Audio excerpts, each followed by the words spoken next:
Hi, I am Amy Johnson and I am on the WNAC board, currently serving as the board chair, and I am also the president or the coordinator of the Illinois Women's Ministry.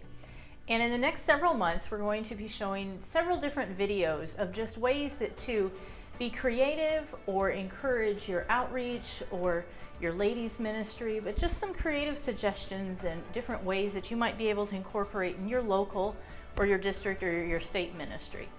So the event that we did was actually in March of 2020, right before the world closed down. We had a missionary couple that was going to be in the area for the entire weekend. They were coming to our quarterly meeting on a Saturday, and then also were going to be at our church on a Sunday. So I had decided to try to have a ladies event on that Friday night. So we called it Ladies Night Out. It was on Friday night from 6 to 8 p.m. and it was Amanda Simmons, who is missionary in Kenya to the Samburu. And she came, and we started the evening. As the ladies came in, they received a tag that had a book of the Bible on it. They didn't know what this was for, and I gave them out in a staggered way. So then when they got into the auditorium, the praise team from that church led in some worship songs, and then we went into the icebreaker game. And we had the ladies to line up at the New Testament and the Old Testament.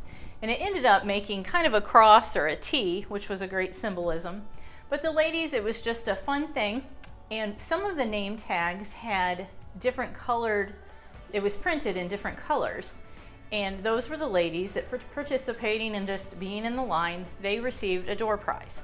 So again, just a fun little game to be able to mingle and just kind of set the stage for a more laid back ladies event. So then Amanda was able to share, and she shared more from a ministry of what it's like to be a lady in the ministry there in Africa. And just a few weeks ago, I had a lady come to me at one of our meetings, and she shared how every time she takes a shower, she thinks of Amanda and her drip shower, and that she does turn the water off just to kind of conserve a little bit more water. But it was just things like that of women in the ministry. When she finished, then we went into the fellowship hall and had a time of cookies and punch and lemonade, coffee. Again, just a relaxed atmosphere. And we did some question and answer time.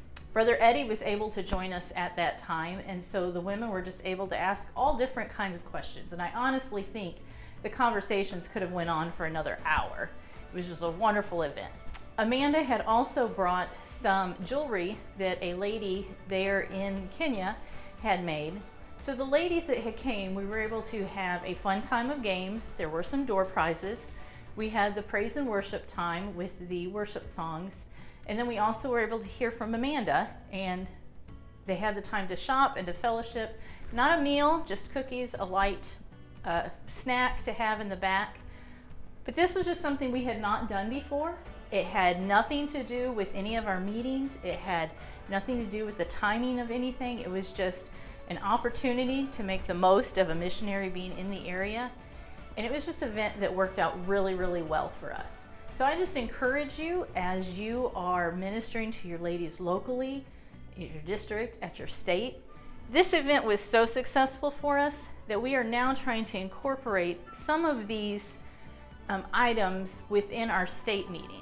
So, for example, at our upcoming state meeting, we're going to have a missionary be our main speaker, but then we're going to break off, and when we go back for our brunch or our lunchtime, we'll have a Q&A time at that point.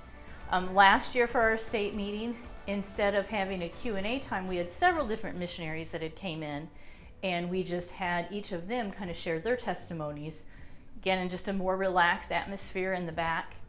And then coming up at one of our meetings, we're hoping to have someone to be able to speak on mental health issues, and we'll be able to break off into some smaller groups and do something like that.